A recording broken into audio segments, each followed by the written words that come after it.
بسم اللہ الرحمن الرحیم۔ سورہ بقرہ میں ان نبی کا ذکر آیا ہے کہ اللہ تعالیٰ نے کس طرح انہیں 100 سال تک موت دے کر یا نیند دے کر دوبارہ زندہ کر دیا۔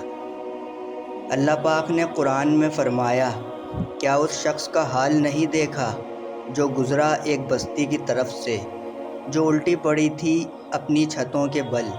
تو اس شخص نے کہا، اللہ تعالیٰ کس طرح مردوں کو دوبارہ زندہ کرے گا یا اس بستی کو کیسے زندہ کرے گا؟ یہ واقعہ حضرت عزیر کے بارے میں ہے۔ دوستوں، آپ لوگوں سے گزارش ہے چینل کو سبسکرائب کریں، ویڈیو کو لائک کریں، شیئر کریں اور اچھے کمنٹس بھی کیا کریں تاکہ ہم آپ کی خدمت میں اچھی اسلامی معلوماتی ویڈیوز پیش کرتے رہیں۔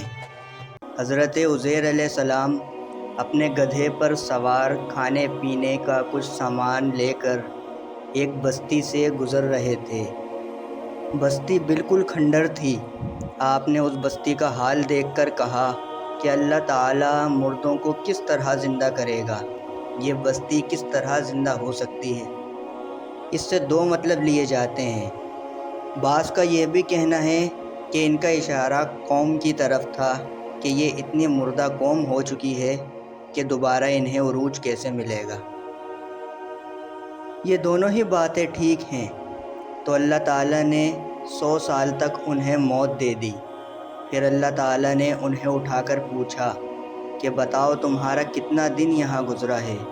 انہوں نے کہا، یا میں یہاں پورا دن سویا رہا ہوں یا دن کا کچھ حصہ۔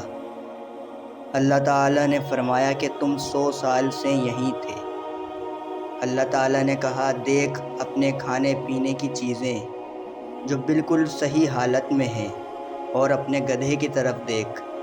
جب حضرت عزیر نے گدھے کو دیکھا تو گدھے کی بس ہڈیاں موجود تھیں۔ پھر اللہ تعالیٰ نے کہا، اپنے گدھے کی طرف دیکھ، ہم اسے لوگوں کے لیے نشانیاں بنا دیں گے اور تیرے لیے بھی۔ دیکھ ان کی ہڈیوں کو ہم کس طرح جوڑتے ہیں اور پھر کیسے اس پر گوشت چڑھاتے ہیں۔ سبحان اللہ، بے شک اللہ تعالیٰ ہر چیز پر قدرت رکھنے والا ہے۔ کیا منظر ہوگا وہ جب حضرت عزیر علیہ السلام نے یہ سارا منظر اپنی آنکھوں سے دیکھا ہوگا۔ آگے سنیے۔ گدھے کی ہڈیاں آپس میں اللہ کے حکم سے جڑنے لگیں اور پھر ان ہڈیوں پر گوشت چڑھا اور گدھا زندہ ہو کر حضرت عزیر کے سامنے کھڑا ہو گیا۔ اور جب ان پر یہ حقیقت کھل گئی تو انہوں نے کہا، میں نے خوب جان لیا کہ اللہ ہر چیز پر قدرت رکھنے والا ہے۔ اس واقعے کی باقی تفصیل بائبل میں آئی ہے۔ اب جب 100 سال تک سو کر یا فوت ہو کر جب عزیر علیہ السلام اللہ کے حکم سے اٹھے تو ان کی عمر اتنی ہی تھی جتنی عمر میں آپ سوئے تھے۔ آپ کی عمر کے جو لوگ تھے تقریباً سب فوت ہو چکے تھے۔ جب آپ وہاں سے نکلے تو ظاہر ہے 100 سال میں زمین آسمان کا فرق آ جاتا ہے کسی بھی بستی میں۔ آپ اپنے گھر پہنچے تو ایک بوڑھی اماں تقریباً 130 برس کی جو دیکھ بھی نہیں پاتی تھیں، آپ نے جا کر کہا، کیا یہ عزیر کا گھر ہے؟ انہوں نے کہا، ہاں، اتنے سالوں بعد کون آ گیا جو ان کا پوچھ رہا ہے؟ آپ نے کہا، میں ہی عزیر ہوں۔ سارا معاملہ آپ نے بتایا۔ وہ بوڑھی اماں آپ کی نوکر یا لونڈی تھیں۔ انہوں نے کہا، آپ دعا کریں اللہ تعالیٰ سے، آپ مستجاب الدعوات ہیں، آپ کی دعائیں قبول ہوتی ہیں، میری آنکھوں کی روشنی واپس آ جائے۔ تو حضرت عزیر علیہ السلام نے دعا کی تو وہ دیکھنے لگی۔